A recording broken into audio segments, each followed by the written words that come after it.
I'm 28 now, but I still remember every detail of that summer when I was 20. The summer that shattered my faith in family and taught me how easily truth can be buried under lies. I just finished my sophomore year at Ohio State University, excited to come home to Westerville for what I thought would be a relaxing break before my junior year. Instead, I walked into our split-level ranch house to find my 18-year-old brother Dylan sitting at our kitchen table with our parents holding up what looked like a credit card statement.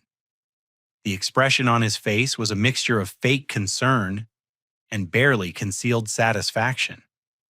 Baker used Dad's card for his spring break trip.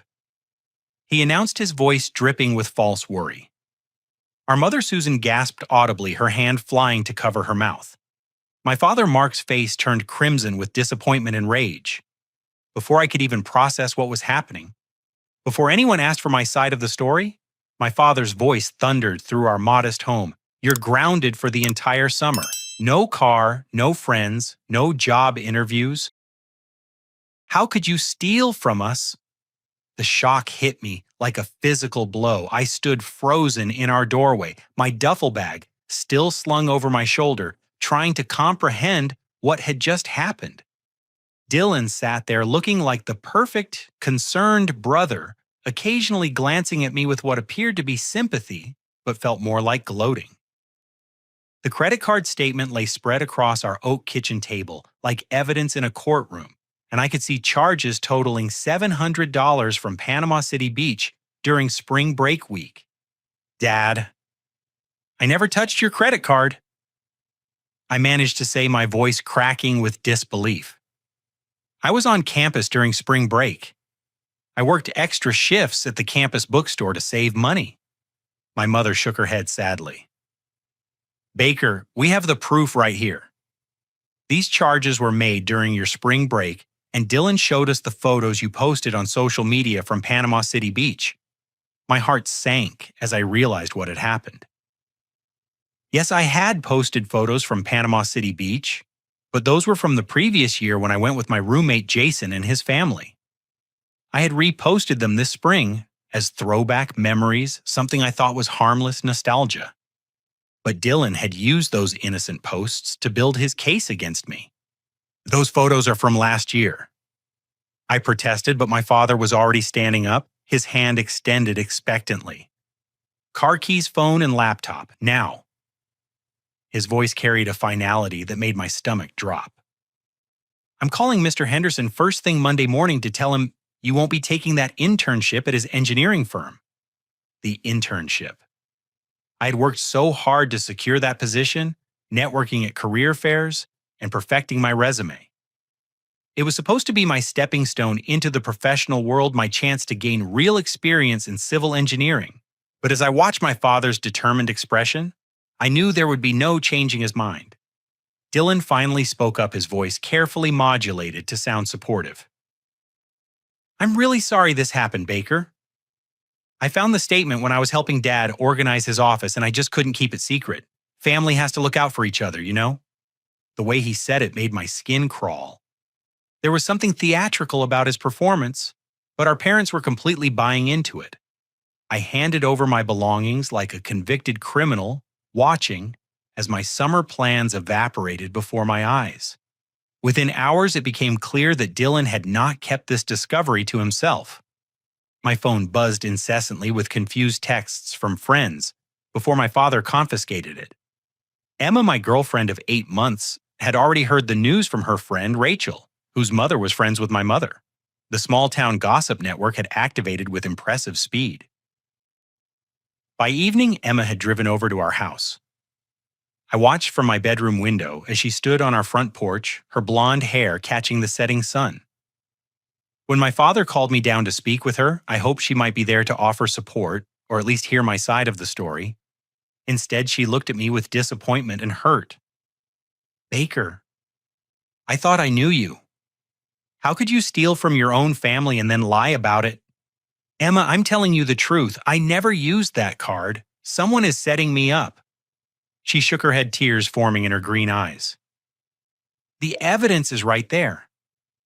Dylan wouldn't lie about something like this. He's your brother." She pulled out her phone and showed me a text message. "I can't date someone who's dishonest. I'm sorry, Baker. We're done."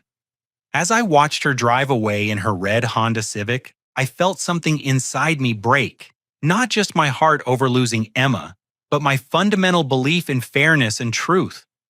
I was being punished for a crime I didn't commit, and everyone I cared about believed I was guilty. That night I lay on my childhood bed, staring at the glow in the dark stars I had stuck to my ceiling in middle school. Through the thin walls, I could hear Dylan on the phone with someone his voice cheerful and carefree. Occasionally I caught snippets of conversation about his plans for the summer plans that apparently included taking over my scheduled work hours at Peterson's auto shop, where I had worked part-time during high school. The isolation was immediate and suffocating. Without my car, I was trapped in our suburban neighborhood. Without my phone, I was cut off from my college friends. Without my laptop, I couldn't even work on summer coursework or job applications. I was effectively under house arrest in my own home. The worst part was watching Dylan move through the house with newfound confidence. He had always been the younger brother living somewhat in my shadow academically and socially. But now he carried himself differently, like someone who had finally found his moment to shine. When our parents weren't around, he would give me these small smiles that seemed to say he knew exactly what he was doing. By the end of my first week home, Dylan had convinced our parents that I should pay back the $700 from my college fund. "It's only fair," he argued. "Baker needs to take responsibility for his actions, and actions have consequences." I watched helplessly as my father transferred $700 from my savings account money I had earned working construction jobs the previous summer under the blazing Ohio sun. Money that was supposed to help cover my junior year tuition costs. Dylan nodded approvingly as the transaction went through, playing the role of the wise younger brother who understood justice. That night I noticed Dylan carrying several shopping bags up to his room. When I questioned him about it the next morning, he casually mentioned that he had been saving money from his part-time job at the movie theater. But I knew how much that job paid, and it wasn't enough to afford the designer clothing brands I had glimpsed in those bags. Something was very wrong, but I was the only one who seemed to see it. As June progressed, I watched my brother transform from my parents' second son into their golden child. The shift was subtle at first, then became increasingly obvious as Dylan basked in his newfound status as the responsible, trustworthy son who had saved the family from further financial loss by exposing my alleged theft. Our parents, Mark and Susan, began treating Dylan with a respect and admiration that I realized I had taken for granted when it was directed toward me.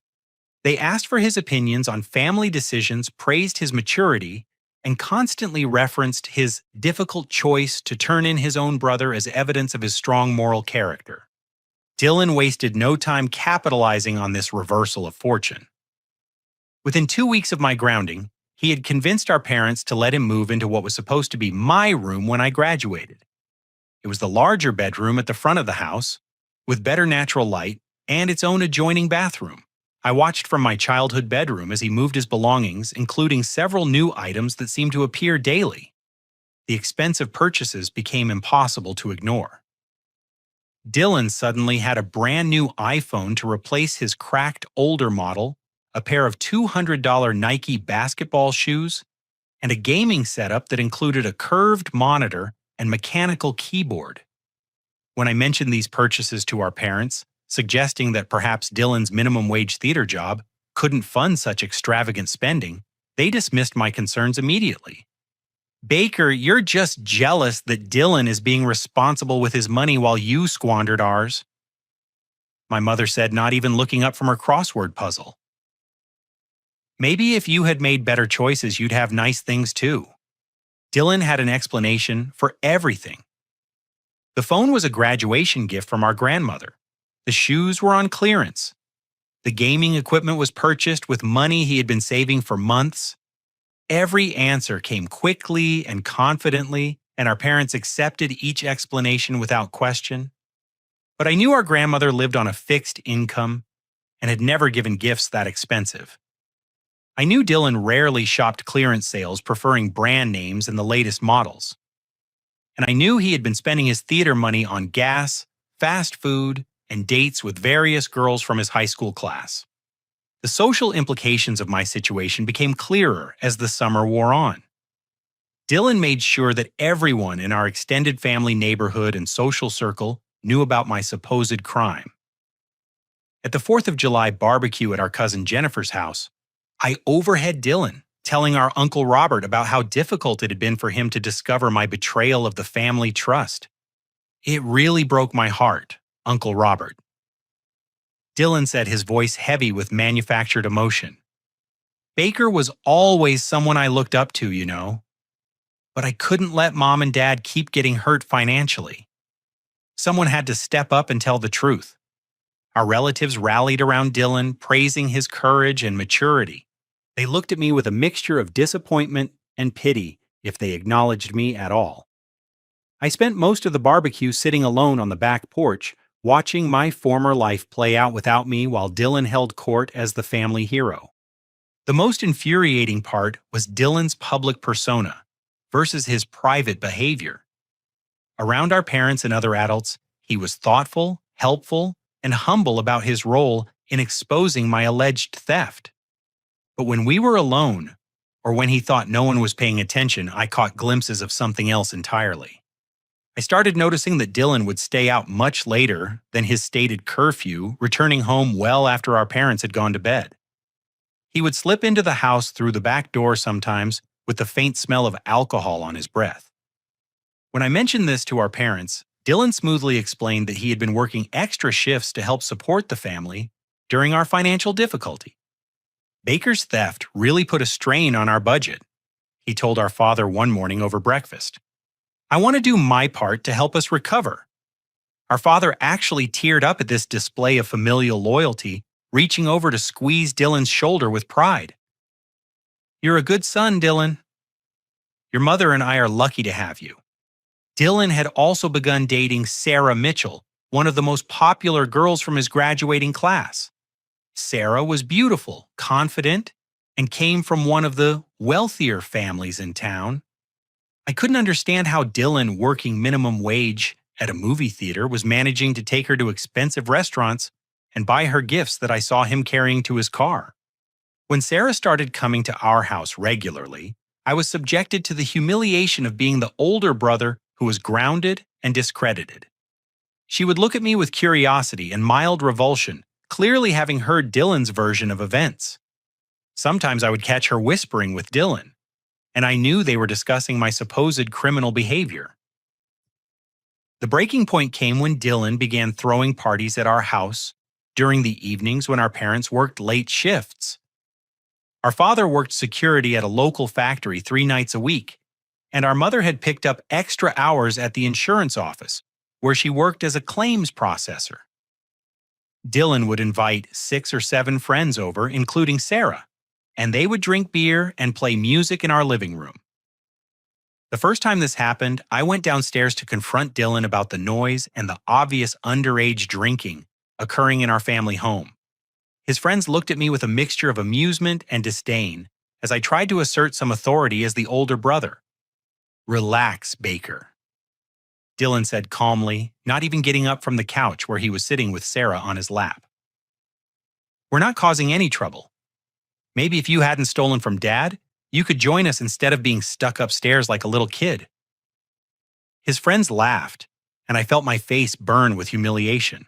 I was 20 years old, a college student being dismissed by teenagers in my own home.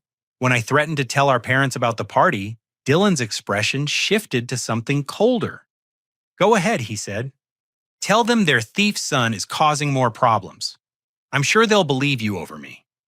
He was right, and we both knew it. I had lost all credibility in my family, while Dylan's word had become gospel. I retreated to my room, seething with frustration and powerlessness. The parties continued twice a week throughout July. I would lie in bed, listening to the laughter and conversation below, feeling like a prisoner in my own home. Sometimes I would look out my window and see Dylan's friends smoking cigarettes in our backyard or making out on our front porch, treating our property like their personal playground. But the most devastating blow came at the end of July when Dylan announced that he had been accepted to Columbus State Community College on a hardship scholarship. He gathered our family around the kitchen table, his acceptance letter spread out like a trophy. The financial aid office was really understanding about our family's situation. He explained, his voice modest but proud. They said students who demonstrate resilience in the face of family financial crisis are exactly who they want to help. Our parents were ecstatic. They hugged Dylan and praised his determination to pursue higher education despite the family turmoil I had supposedly caused. But something about the scholarship didn't sit right with me. I knew hardship scholarships were typically reserved for families with documented low-income unemployment or other significant financial struggles. Our family was solidly middle class. Yes, my alleged theft of $700 had created a temporary budget strain, but it wasn't the kind of genuine hardship that merit-based aid was designed to address. It seemed like Dylan had used my supposed crime to fraudulently qualify for financial assistance intended for students who truly needed it. When I tried to raise this concern with our parents, they shut me down immediately. "Baker, your brother, is trying to better himself and contribute positively to this family," my mother said sharply. "Instead of trying to tear him down, maybe you should focus on how you're going to make things right." As I watched Dylan accept congratulations and praise for his scholarship, I realized that my brother wasn't just taking advantage of an opportunity. He was actively constructing a narrative that positioned him as the hero and me as the villain, and he was getting rewarded for it at every turn.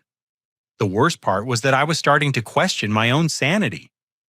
Everyone around me was so convinced of my guilt and Dylan's innocence that I began to wonder if I was missing something obvious. Had I somehow used my father's card and forgotten about it? Was I repressing memories of wrongdoing? But every time I tried to find a logical explanation for how I could have made those charges, the facts didn't add up. I'd been on campus during spring break working at the bookstore and studying for midterm exams. I'd never been to Panama City Beach during the time frame when those charges were made. Someone was lying, and it wasn't me. But proving the truth seemed impossible when everyone had already decided which version of events they preferred to believe. By August, Dylan's deception had evolved into something truly sophisticated and sinister. What had started as a simple, false accusation had grown into an elaborate psychological campaign designed to completely destroy my reputation and credibility while elevating Dylan to near sainthood in the eyes of everyone who mattered. Dylan's manipulation extended far beyond our immediate family. He had begun cultivating relationships with our extended relatives, family friends, and community members, always playing the role of the mature young man who was bravely holding the family together during a difficult time. The performance was masterful, and I watched in horrified fascination as he convinced person after person that he was the victim of my supposed betrayal. Our grandmother Eleanor, who lived in a retirement community 20 minutes away, became one of Dylan's primary targets. Eleanor had always been particularly fond of me, proud of my academic achievements and college success. But Dylan began visiting her weekly, something he had never done before my grounding. He would bring her small gifts, help with her apartment cleaning, and gradually work my supposed theft into their conversations. During one of these visits, which I learned about from our mother, Dylan had broken down in tears while telling Eleanor about the financial burden my actions had placed on the family. He painted a picture of our parents struggling to pay bills, cutting back on necessities, and facing the possibility of taking out loans to cover the damage I had caused. None of this was true. My parents were annoyed about the $700, but it hadn't created genuine financial hardship. They both had steady jobs, and our family was comfortable, if not wealthy. But Dylan's performance was so convincing that Eleanor called our house that evening to offer financial help. "I don't want to see Mark and Susan suffer because of Baker's poor choices," she told my mother over the phone, her voice shaky with emotion. "I can give Dylan some money for his college expenses. That boy has been through enough.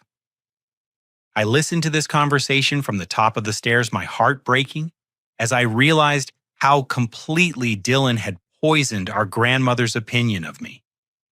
Eleanor ended up giving Dylan $1,500 from her savings money she had been carefully preserving on her fixed income. Dylan accepted it with appropriate humility and gratitude, never mentioning that our family wasn't actually in financial distress. But Dylan's cruelest manipulation involved creating new incidents designed to make me look increasingly unstable and dangerous. He began hiding family valuables and then expressing concern about their disappearance, always in ways that suggested I might be responsible without directly accusing me. The first incident involved my mother's jewelry box, which contained several pieces that had been gifts from my father over the years. Dylan mentioned casually at dinner that he had noticed the jewelry box had been moved from its usual spot on my parents' dresser. I'm probably just being paranoid. He said, his voice carefully worried. But after everything that's happened, I thought I should mention it. Our parents immediately went upstairs to check, and while nothing was missing, the seed of suspicion was planted. They began locking their bedroom door when they left the house, and I noticed my mother moving her purse to different locations, presumably to keep it away from me. Dylan escalated this strategy 2 weeks later when our neighbor, Mrs. Patterson, mentioned that someone had been in her garage, apparently looking through her husband's tool collection. Nothing was stolen, but the garage door had been left open, and tools were scattered around. "That's strange," Dylan said, when Mrs. Patterson told us about the incident over our back fence. "Baker, you weren't working on any projects that might require tools, were you?" The implication was clear, and Mrs. Patterson's expression shifted from friendly concern to suspicious wariness as she looked at me. I denied any involvement, but the damage was done. Word spread through our neighborhood that the Hendricks boy who had stolen from his own family might be expanding his criminal activities. The most devastating incident occurred during a family gathering at our house in mid-August. Dylan had invited several of our relatives for a backyard barbecue, ostensibly to demonstrate that the family was healing and moving forward despite my supposed betrayal. Our cousins Jennifer and Michael came with their families along with Uncle Robert and Aunt Linda. Earlier that day, Dylan had asked to borrow my high school class ring, claiming he wanted to show it to his girlfriend Sarah as an example of what his own ring might look like when he graduated. I thought it was an odd request, but I was desperate for any positive interaction with my brother, so I gave it to him. During the barbecue, while I was helping our mother bring food outside, Dylan discovered my class ring in the pocket of Uncle Robert's jacket, which was hanging on a chair near our back door. He held it up with apparent shock and confusion. "Uncle Robert, why do you have Baker's ring?" Dylan asked loudly enough for everyone to hear. Uncle Robert was genuinely bewildered. He had no idea how the ring had gotten into his jacket pocket, and his confusion was obvious to everyone present. But Dylan's discovery created an incredibly uncomfortable situation that seemed to suggest I had planted my own ring on our uncle for some unknown reason. Maybe Baker was trying to create evidence that someone else was stealing things, Dylan suggested quietly to our cousin Jennifer, but loud enough for others to hear. Like to make himself look less guilty, I watched in horror as my family members exchanged glances that clearly indicated they thought I was capable of such manipulation. Uncle Robert looked at me with disappointment and genuine hurt, probably wondering if I was attempting to frame him for something. "I didn't put that ring in Uncle Robert's pocket," I said desperately. "Dylan, you had my ring earlier today. You know how it got there." But Dylan looked at me with what appeared to be genuine sadness and concern. "Baker, I gave your ring back to you hours ago. Don't you remember? You put it on your dresser." I knew this was a lie, but I couldn't prove it. The ring had clearly been in my possession earlier, and now it was found in a suspicious location. Dylan's version of events was plausible enough that our relatives couldn't definitively say what had happened, but the incident reinforced their belief that something was seriously wrong with me. The psychological pressure was becoming unbearable. I found myself second-guessing my own memories and actions, wondering if I was somehow losing my grip on reality. Dylan had created an environment where anything bad that happened could potentially be traced back to me, and I had no way to defend myself against accusations that were carefully constructed to seem plausible. The final blow came when Dylan convinced our parents to request a police wellness check on me. He approached them privately one evening, expressing concern that I had been making vague, threatening statements about getting revenge on the family for not believing my protests of innocence. This was completely untrue. While I had certainly expressed frustration about my situation, I had never threatened anyone or anything. But Dylan painted my frustration as something more sinister, suggesting that my anger was escalating and that he was genuinely worried about everyone's safety. When Officer Martinez arrived at our house the next afternoon, I was mortified. He was professional and polite, but his presence sent a clear message to our neighbors and anyone else who might be watching. The Hendricks family was dealing with a son who had become enough of a problem to warrant police intervention. Officer Martinez spoke with me privately for about 15 minutes, asking about my mental state, my plans for the future, and whether I was having thoughts of harming myself or others. I answered honestly, explaining my frustration with being falsely accused, but emphasizing that I had no intention of hurting anyone. But the damage was done. Officer Martinez suggested to my parents that they might want to consider professional counseling for me, noting that young adults sometimes struggle with accountability and that my continued denial of obvious evidence might indicate deeper psychological issues. As I watched the police car drive away from our house, I realized that Dylan had achieved something truly remarkable. He had convinced everyone who mattered that I was not only a thief, but potentially mentally unstable and dangerous. Meanwhile, he continued to be praised and rewarded for his maturity, honesty, and concern for family welfare. I had become a pariah in my own home and community, while my younger brother was celebrated as a hero. The injustice was so complete and so skillfully orchestrated that I began to wonder if I would ever be able to prove my innocence or restore my reputation. But I didn't know that salvation was coming from an unexpected source, and that Dylan's perfect performance was about to be scrutinized by someone with the skills and experience to see through his elaborate deception. The turning point in my nightmare began on a sweltering Thursday afternoon in late August when my father's older sister, Margaret, arrived for an unannounced visit. I was upstairs in my room reading a book I had borrowed from our neighborhood library when I heard her distinctive voice drifting up from the front hallway. Aunt Margaret was nothing like the other adults in my life who had accepted Dylan's story without question. At 45, she was a forensic accountant who worked for a firm that investigated financial crimes and corporate fraud. She had sharp, intelligent eyes behind wire-rimmed glasses, graying brown hair that she kept in a no-nonsense style, and a personality that had always made me slightly nervous during family gatherings. Margaret asked direct questions and expected honest answers, and she had an unsettling ability to detect inconsistencies in people's stories. I hadn't seen her since Christmas, when the family dynamics had been completely different. At that time, I had been the successful college student with a bright future, while Dylan was just my younger brother finishing high school. Margaret had congratulated me on my academic achievements and asked detailed questions about my engineering studies and career goals. Now, as I listened to her greeting my parents, I wondered what Dylan had told her about our family situation. I assumed she had heard some version of his story about my supposed theft and was probably here to offer support during our family's difficult time. But as the afternoon progressed, I began to notice that Margaret's visit felt different from the typical family social calls we had been receiving. Instead of focusing on offering sympathy or advice, she seemed to be observing and asking questions that made everyone slightly uncomfortable. I came downstairs for dinner to find Margaret studying Dylan with an intensity that made him fidget in his chair. She had been asking him about his summer activities, his college plans, and his part-time job at the movie theater. The question seemed innocent enough, but there was something probing about her approach that Dylan clearly didn't appreciate. "So Dylan, you're planning to study business at Columbus State?" Margaret asked, cutting into her meatloaf with precision. "That's interesting. What attracted you to that field?"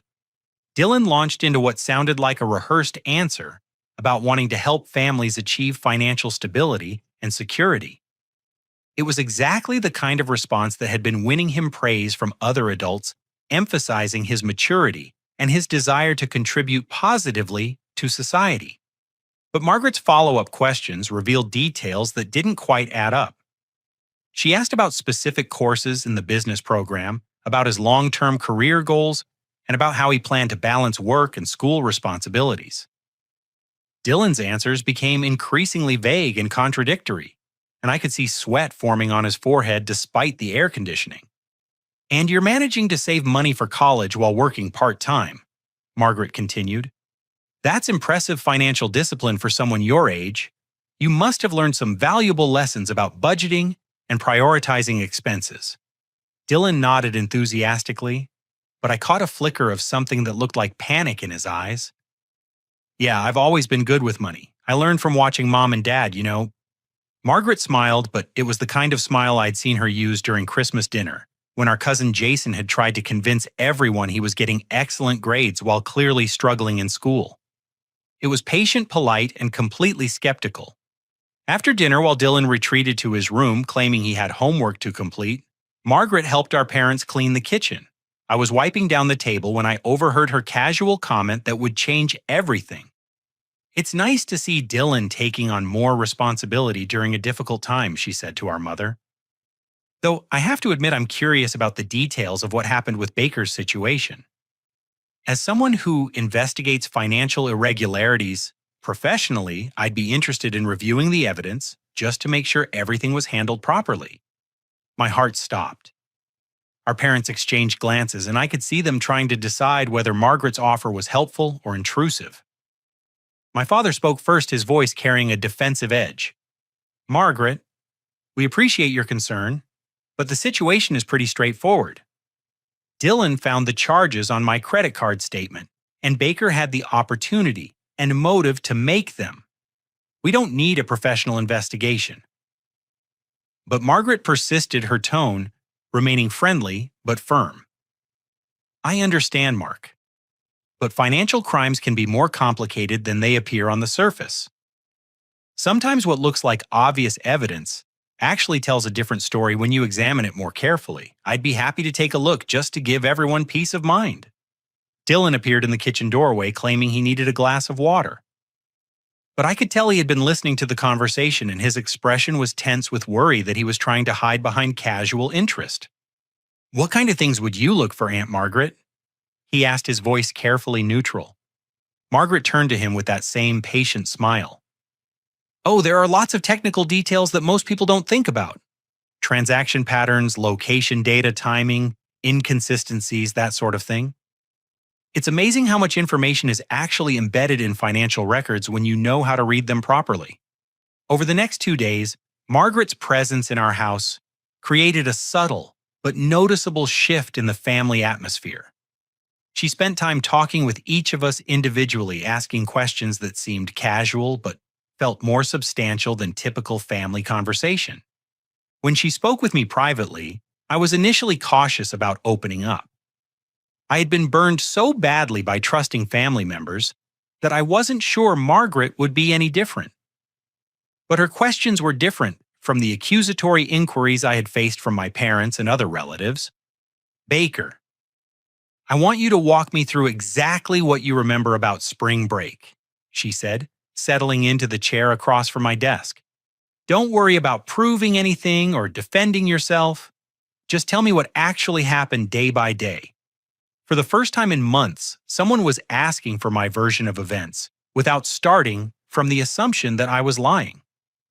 I told Margaret about working extra shifts at the campus bookstore, about studying for midterm exams, about the quiet spring break I had spent on campus, while most of my friends traveled to warmer destinations.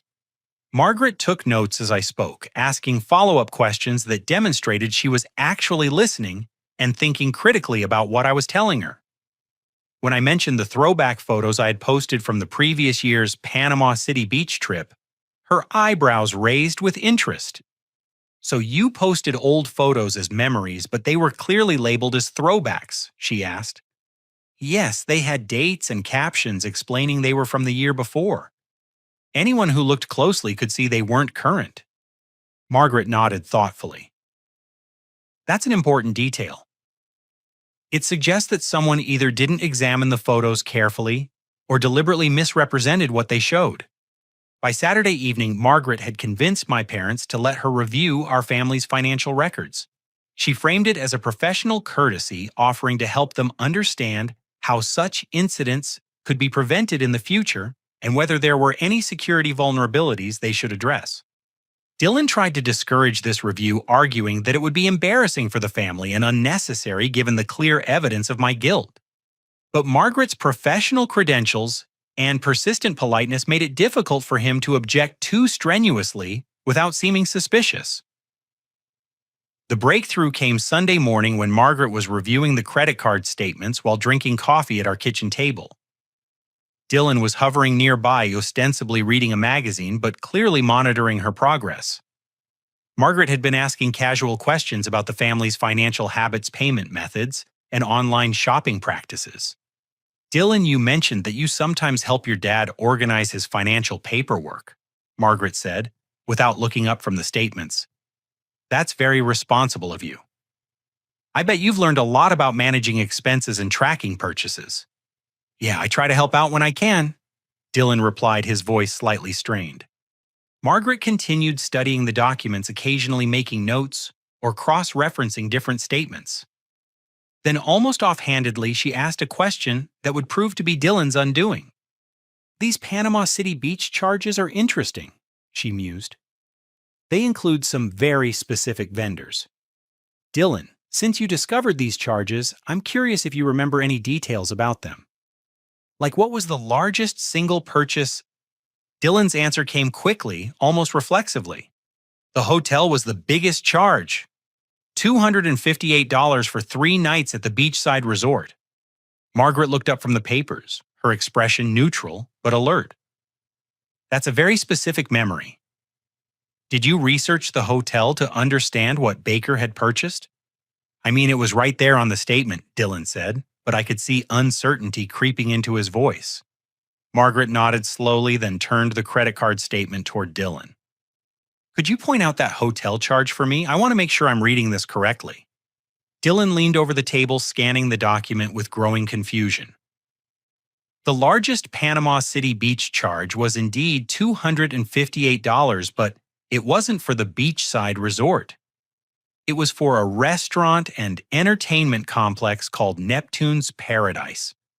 There was no hotel charge listed anywhere on the statement. Dylan had just revealed specific knowledge about purchases that he could only have known if he had made them himself, and he had gotten a crucial detail wrong because he was working from memory rather than the actual evidence. Margaret's expression remained professionally neutral, but I saw her make a note on her pad. When she looked up, Dylan was staring at the statement with obvious panic, realizing that he had just made a catastrophic mistake. "It's easy to misremember details," Margaret said kindly. "Financial records can be confusing, especially when you're trying to help family during a stressful situation." But we all knew that something significant had just happened. Dylan had revealed knowledge that was impossible to explain through innocent means, and Margaret's forensic accountant instincts had caught him in the act. For the first time in months, I felt a glimmer of hope. Someone with the skills and authority to investigate was finally paying attention to the details that everyone else had ignored. And Dylan's perfect performance was beginning to show cracks that might finally expose the truth. Margaret's investigation began in earnest Monday morning, though she was careful not to alarm Dylan or my parents about the true scope of what she was undertaking. She had requested access to 3 months of financial records, claiming it would help her provide comprehensive recommendations for preventing future security breaches. What my family didn't realize was that Margaret approached this review with the same methodical precision she brought to her professional fraud investigations. She had spent her entire career uncovering financial crimes committed by people who thought they were too smart to get caught, and Dylan's amateurish deception was about to be dissected by someone who had seen every trick in the book. Margaret set up a temporary workspace in our dining room, spreading documents across the table in an organized system that would have impressed any law enforcement agency. She had bank statements, credit card bills online, purchase confirmations and transaction logs arranged chronologically and cross-referenced by date and amount. Over the next 3 days, while maintaining casual conversation with our family, Margaret constructed a detailed timeline that revealed the true extent of Dylan's financial crimes. The Panama City Beach charges were just the tip of an iceberg that had been growing for months. Margaret's first major discovery involved the pattern of small purchases that Dylan had been making since January. He had been extremely careful to keep individual transactions below $50, apparently believing that larger amounts would attract attention. But when Margaret compiled all the charges over a 6-month period, they totaled nearly $2,000. The purchases showed a clear pattern of personal items that aligned perfectly with Dylan's suddenly improved lifestyle. There were charges at clothing stores, electronics retailers, restaurants, and entertainment venues. Each transaction had been spaced out and mixed in with legitimate family expenses, but Margaret's forensic training allowed her to identify the anomalies. What made the case even more damning was the geographic and timing evidence that Margaret uncovered. Using her professional access to enhanced transaction data, she was able to pull detailed information about where and when each purchase had been made. The Panama City Beach charges that had supposedly been made by me during spring break had actually been made online from our home computer at times when I was provably on campus. Margaret cross-referenced the transaction timestamps with my university records, which showed that I had been clocking in for work shifts at the campus bookstore during the exact times when someone was using our father's credit card to make purchases. She also obtained IP address logs that confirmed the online transactions had originated from our home internet connection, not from any location where I could have been. But Margaret's most devastating discovery involved Dylan's Amazon purchase history. By accessing the account linked to his personal email address, she found a comprehensive record of items he had ordered using our father's credit card information. The account showed dozens of purchases dating back to February, including the expensive electronics, clothing, and accessories that Dylan had claimed to buy with his movie theater wages. Margaret also uncovered evidence that Dylan had created a fraudulent PayPal account using our father's personal information. This account had been used to transfer money from our father's credit card to fund Dylan's social activities and gift purchases for his girlfriend Sarah. The PayPal records showed a sophisticated understanding of online financial systems that contradicted Dylan's claims of being a typical teenager who barely understood digital transactions. As Margaret compiled her evidence, she began to see the full scope of Dylan's deception. This wasn't an impulsive teenage mistake or a moment of poor judgment. It was a calculated, ongoing fraud that had been carefully planned and executed over months. Dylan had systematically stolen from our family while simultaneously building a false narrative that positioned him as the moral authority who had saved everyone from my supposed crimes. Margaret also discovered that Dylan had been researching how to cover his tracks online, visiting websites that explained how credit card fraud investigations worked and how to avoid detection when making unauthorized purchases. His browser history revealed searches for topics like how long do banks keep transaction records and what evidence do police need for credit card theft charges. But perhaps the most disturbing evidence Margaret found involved Dylan's plans for future crimes. His recent large purchases, which totaled over $1,500 in the past month alone, suggested that he was escalating his theft and becoming more brazen about the amounts he was stealing. Margaret found evidence that Dylan had been planning to frame me for an even larger theft, having already made several expensive purchases that he intended to discover later and blame on my supposed ongoing criminal behavior. The evidence also revealed how Dylan had manipulated the original discovery of his crimes. Margaret found that Dylan had been monitoring our father's credit card account online for weeks before he claimed to have found the incriminating statement. He had carefully chosen which charges to highlight and which ones to ignore, creating a narrative that focused attention on the most dramatic incidents while concealing the broader pattern of his systematic theft. Margaret's investigation also uncovered the sophisticated psychological manipulation Dylan had employed to maintain his deception. She found evidence that he had researched techniques for gaslighting and social manipulation, visiting online forums where people discussed how to lie convincingly and maintain false narratives under pressure. By Thursday afternoon, Margaret had assembled a case that would have been sufficient to secure criminal charges in any court of law. But she knew that presenting this evidence to our family would require careful planning. Dylan had spent months building trust and credibility with our parents, while systematically destroying my reputation. Simply dumping a pile of financial documents on the kitchen table would not be enough to overcome the emotional investment our family had made in Dylan's version of events. Margaret also realized that she needed to be prepared for Dylan's inevitable attempts to explain away or discredit her findings. She had seen enough financial criminals to know that they rarely accepted responsibility when confronted, instead choosing to attack the investigation process or claim that evidence had been fabricated or misinterpreted.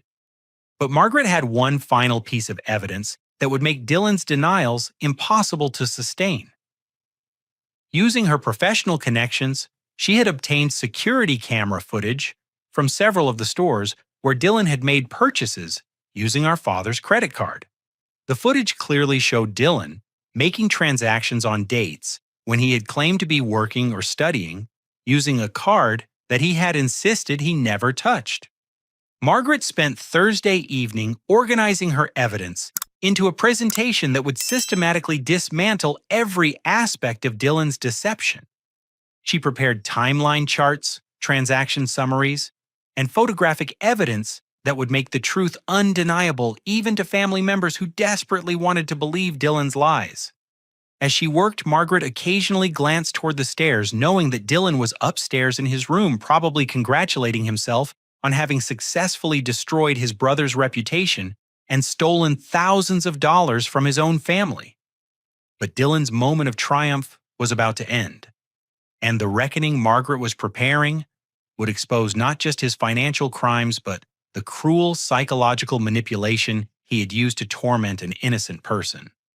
The truth was finally ready to emerge, and no amount of charm, manipulation, or false accusations would be able to stop what was coming next. Friday evening, Margaret called a family meeting under the pretense of presenting her financial security recommendations. She had spent the day finalizing her presentation, organizing evidence, and preparing for what she knew would be the most difficult conversation our family had ever had. Dylan seemed relaxed as we gathered around the dining room table at 7 o'clock. Over the past week, he had watched Margaret's investigation with carefully concealed nervousness, but her gentle demeanor and casual questions had apparently convinced him that she hadn't discovered anything threatening to his carefully constructed narrative. Our parents settled into their chairs with expressions of polite interest, expecting to receive some professional advice about protecting their financial information and preventing future incidents like my supposed theft. They had no idea they were about to witness the complete destruction of everything they believed about their two sons. Margaret began her presentation with what appeared to be routine information about credit card security and online safety. She discussed common fraud patterns, explained how criminals typically operated, and offered general recommendations for monitoring financial accounts. Dylan nodded along, appropriately occasionally asking questions that made him sound responsible and engaged. But then Margaret's tone shifted subtly as she moved into what she called case-specific analysis. She pulled out the credit card statements and began walking through the Panama City Beach charges, in detail pointing out discrepancies that she had noticed during her investigation. The interesting thing about these particular charges, Margaret said, her voice remaining professionally neutral, is that they show a pattern that's inconsistent with typical spring break spending by college students. Dylan's expression remained calm, but I noticed his hands had developed a slight tremor as Margaret continued her analysis. For instance, the timing of these online purchases suggests they were made by someone who was familiar with the family's daily routine and knew when they would have uninterrupted access to computing devices and payment information. Margaret pulled out a detailed timeline that showed the exact times when the fraudulent purchases had been made. She had cross-referenced this information with our family's work schedules, school commitments, and other activities to create a picture of when each family member had been home and able to access our father's credit card information. Baker, according to your university records, you were working at the campus bookstore during most of these transaction times, Margaret said, turning to me with a slight smile. In fact, your time clock records show that you are clocking in for shifts within minutes of when some of these online purchases were being made from this house. Our parents looked confused, but not yet alarmed. They were still trying to process the technical information Margaret was presenting, not yet understanding the implications of what she was revealing. But Dylan understood. I watched his face go pale as he realized that Margaret had uncovered evidence that made my innocence undeniable. He tried to maintain his composure, but his voice cracked slightly when he attempted to respond. Maybe Baker used his laptop to make purchases remotely, Dylan suggested. College students know how to do that kind of thing. Margaret nodded as if this were a reasonable suggestion, then pulled out another set of documents. That's a good theory, Dylan. So I checked the IP address logs for these transactions. They all originated from this house's internet connection, specifically from the computer in your father's home office. She paused, allowing this information to sink in before continuing. I also checked Baker's laptop usage records from the university's IT system. His device wasn't even connected to the internet during most of these transaction times. Our father leaned forward in his chair, beginning to look concerned. Margaret, what exactly are you saying? I'm saying that someone in this house was using Mark's credit card information to make online purchases while Baker was provably elsewhere, Margaret replied calmly. The question is who had the access opportunity and motivation to commit these crimes. Dylan's carefully maintained facade was beginning to crack. Sweat had formed on his forehead, and his leg was bouncing nervously under the table. But he made one more attempt to deflect suspicion. Maybe someone hacked our home network? He said, his voice strained. Or maybe Baker gave someone else Dad's card information. Margaret smiled the patient smile I had seen her use with difficult witnesses during Christmas dinner conversations. Those are creative theories, Dylan, but I found something that makes them impossible to believe. She pulled out a laptop and opened it to reveal Dylan's Amazon account purchase history. The screen showed dozens of items ordered over the past 6 months, all paid for with our father's credit card information. This account is registered to Dylan Hendricks at this address using Dylan's personal email address, Margaret announced. The purchase history shows a clear pattern of expensive items being bought with Mark's credit card and delivered to this house.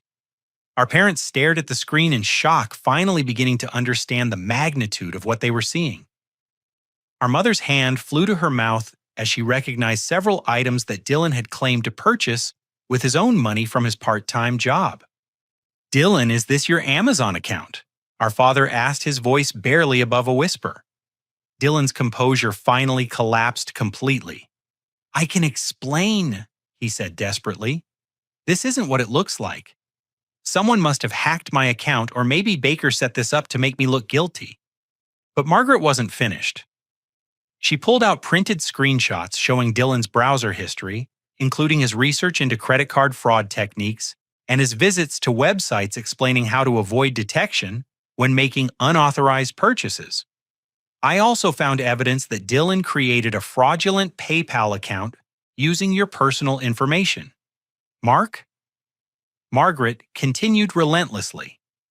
This account was used to transfer money from your credit card to fund various personal expenses and gifts. She displayed the PayPal transaction records showing transfers that aligned perfectly with Dylan's social activities and gift purchases for his girlfriend Sarah. The evidence was overwhelming and undeniable, each piece building on the previous to create an ironclad case of systematic fraud. Our parents sat in stunned silence, trying to process the complete reversal of everything they had believed for the past 3 months. Our mother began crying quietly, whether from relief about my innocence or devastation about Dylan's betrayal, I couldn't tell.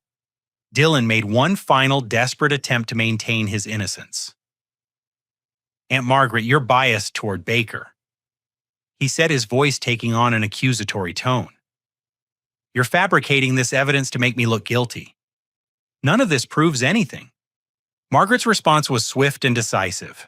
She pulled out her phone and opened a video file that made Dylan's blood drain from his face completely.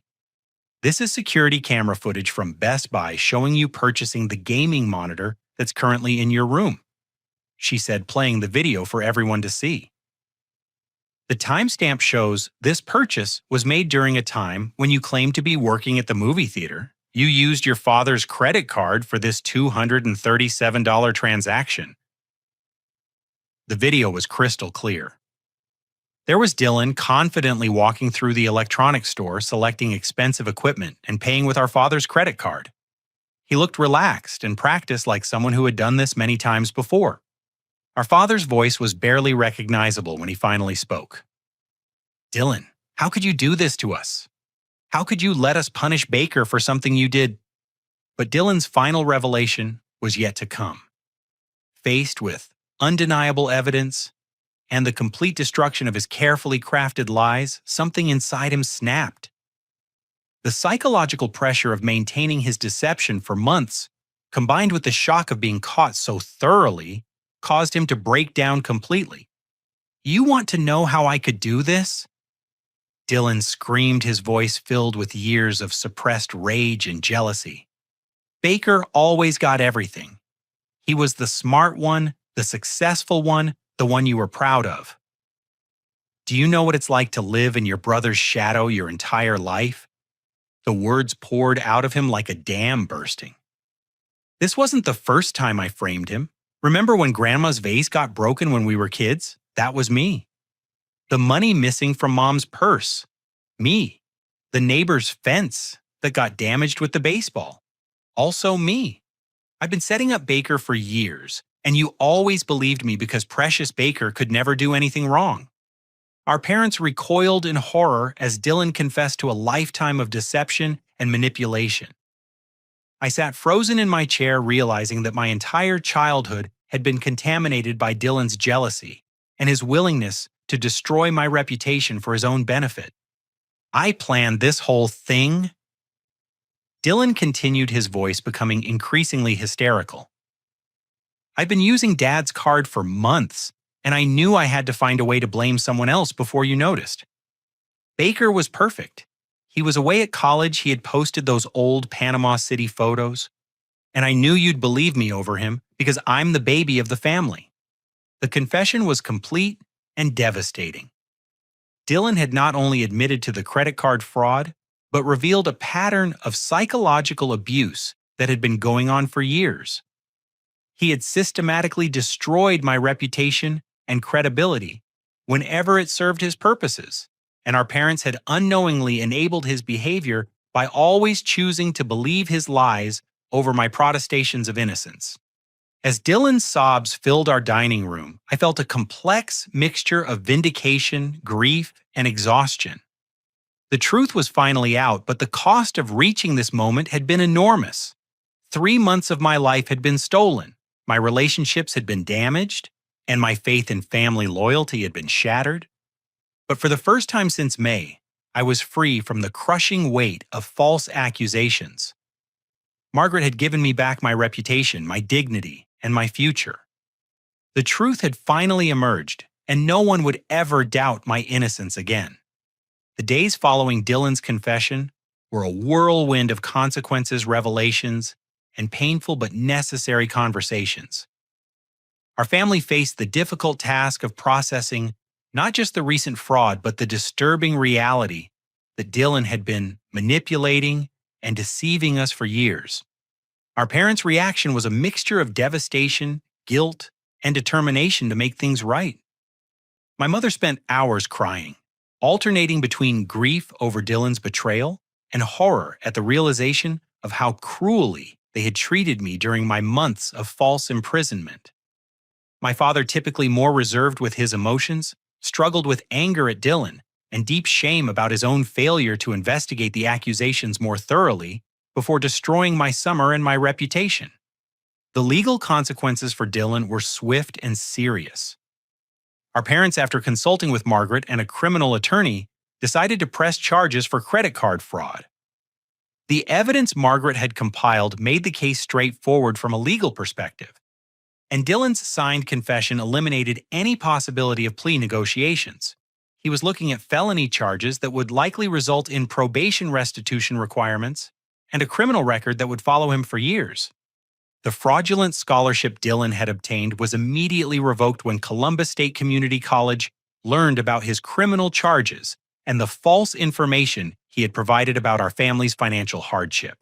The $1,500 our grandmother had given him had to be returned, though Eleanor insisted on giving me that money instead to help restore my college fund that had been depleted to cover Dylan's fictitious debt. Dylan himself seemed to age years in the space of weeks. The confident, manipulative young man who had orchestrated my downfall disappeared, replaced by someone who appeared genuinely shocked by the consequences of his actions. Whether this represented genuine remorse or simply the natural result of his schemes finally catching up with him was unclear, but the change was dramatic and permanent. The community response was equally swift but more positive for our family's healing process. Margaret made sure that key neighbors and community members learned the truth about what had really happened, particularly focusing on people like Mrs. Patterson, who had been led to suspect me of additional crimes. The speed with which gossip had initially spread my false reputation worked in reverse, quickly replacing suspicion with sympathy and respect for how I had handled false accusations with dignity. Emma's reaction was particularly meaningful to me. She drove to our house the day after Dylan's confession became public knowledge, tears streaming down her face as she apologized for abandoning me when I needed support most. Her regret was genuine, but our conversation helped me realize that the person who had been devastated by her betrayal was different from the person I had become during my months of isolation and false accusation. "Baker, I know I have no right to ask for another chance," Emma said as we sat on our front porch. "I should have believed you. I should have asked more questions. I should have stood by you when things got difficult." I appreciated her apology, but I had grown beyond needing her validation for my worth or innocence. "Emma, I forgive you. And I understand why you made the choice you did. But I'm not the same person I was 3 months ago. And I don't think we can go back to where we were." She nodded sadly, but seemed to understand that my response came from strength rather than anger.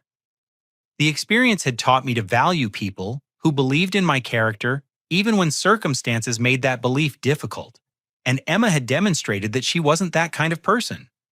My parents began the difficult process of rebuilding their relationship with me, starting with a series of conversations that were among the most honest our family had ever had. They acknowledged that their rush to judgment had been influenced by Dylan's long history of appearing trustworthy and mature, but they also recognized that they had failed in their fundamental responsibility to investigate serious accusations before imposing life-changing punishments. "Baker, we know we can't undo the damage we've done," my father said during one of these conversations. "But we want to understand how we failed you so completely and how we can make sure this never happens again." These discussions were painful but necessary. My parents had to confront the reality that their parenting had unknowingly enabled Dylan's manipulative behavior while leaving me vulnerable to his schemes. They committed to family therapy both to help Dylan address his psychological issues and to learn how to rebuild healthy family dynamics based on communication rather than assumptions. The most surprising aspect of my recovery was discovering my own resilience and growth. The 3 months of isolation and false accusation had been horrible, but they had also forced me to develop inner strength and self-reliance that I never would have discovered otherwise. I had learned to trust my own judgment even when everyone around me disagreed, to maintain my integrity under extreme pressure and to find value in my own character independent of others' opinions. When I returned to Ohio State for my junior year, I was a different person than the naive 20-year-old who had come home for summer break. My academic performance improved dramatically as I channeled my newfound determination into my engineering studies. I became more selective about friendships, gravitating toward people who demonstrated loyalty and independent thinking rather than those who were easily influenced by gossip or social pressure. Margaret became an important mentor during this period, helping me process my experience and consider how I might use what I had learned to help others. Her professional expertise in uncovering financial crimes had saved me, but her personal commitment to truth and justice had been equally important. She encouraged me to consider a career path that would allow me to advocate for people who found themselves in situations similar to what I had endured. This mentorship eventually led me to change my major from civil engineering to criminal justice, with a focus on financial crimes and wrongful accusations. The experience of being falsely accused had given me unique insight into how innocent people could be trapped by circumstantial evidence and social pressure, and I wanted to develop the skills to help others in similar situations. My junior and senior years at Ohio State were among the most productive and fulfilling of my life. I excelled academically, developed meaningful relationships with professors and classmates, and completed internships with law enforcement agencies that gave me practical experience in criminal investigations. The confidence I had gained from surviving my ordeal translated into leadership opportunities and academic achievements that opened doors I never would have imagined as a naive sophomore. Dylan's path was more difficult, but ultimately included signs of genuine change. His criminal conviction and the loss of his college opportunity forced him to confront the consequences of his actions in ways that his previous manipulations had always allowed him to avoid. He spent a year working minimum wage jobs to pay restitution and legal fees, during which time he began therapy to address the jealousy and entitlement that had driven his behavior. Our relationship remained complicated and probably always would be. I was able to forgive him for the sake of family peace and my own emotional health, but trust was something that would have to be rebuilt slowly over many years, if at all. The psychological abuse he had inflicted through years of false accusations was harder to overcome than the financial crimes, because it had shaped my childhood and adolescence in ways that continued to affect me. But perhaps the most important outcome of my experience was the life lesson that emerged from surviving such a profound injustice. I learned that truth has its own power, but it often requires a champion to bring it to light. Margaret's intervention had been crucial, not just because of her professional skills, but because she had been willing to ask difficult questions when everyone else preferred comfortable assumptions. I learned that the people we trust most are sometimes capable of the deepest betrayal, but that justice can still prevail when someone brave enough is willing to stand up for what's right. Most importantly, I discovered that my worth as a person wasn't determined by others' opinions of me, but by my own integrity and actions. The experience taught me to be skeptical of easy explanations and to remember that truth is often more complicated than it first appears. It showed me the importance of having people in my life who would believe in my character, even when circumstances made that belief difficult, and it helped me become the kind of person who would stand up for others facing similar injustices. By the time I graduated from Ohio State with honors and a clear career path in criminal justice, I had transformed a devastating experience into a foundation for a meaningful life dedicated to seeking truth and protecting innocent people. The summer that almost destroyed me had instead made me stronger, wiser, and more compassionate than I ever would have become without facing such a severe test of character. Dylan's betrayal had stolen 3 months of my life, but it had also given me insights and strength that would benefit me for decades to come. Sometimes the worst experiences teach us the most valuable lessons, and sometimes the people who try to destroy us end up making us stronger than we ever imagined we could be. As I look back on that terrible summer, 8 years later, I'm grateful for Margaret's courage in seeking the truth, for my parents' willingness to confront their mistakes and rebuild our family relationships, and for my own discovery that I could survive even the most devastating betrayal with my integrity intact. The truth had set me free, and I had used that freedom to build a life dedicated to ensuring that other innocent people would have someone willing to fight for them when they faced similar injustices. What about you? Have you ever been in a situation where you were falsely accused of something you didn't do? How did you handle it? And what did the experience teach you about standing up for the truth? I'd love to hear your stories in the comments below. If this story resonated with you, please like this video and subscribe to the channel for more true stories about overcoming life's biggest challenges.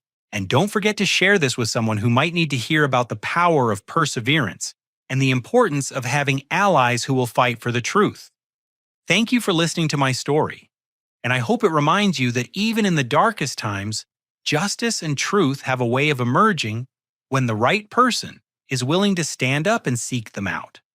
Stay strong, stay honest, and never give up on yourself, even when everyone else seems to have given up on you.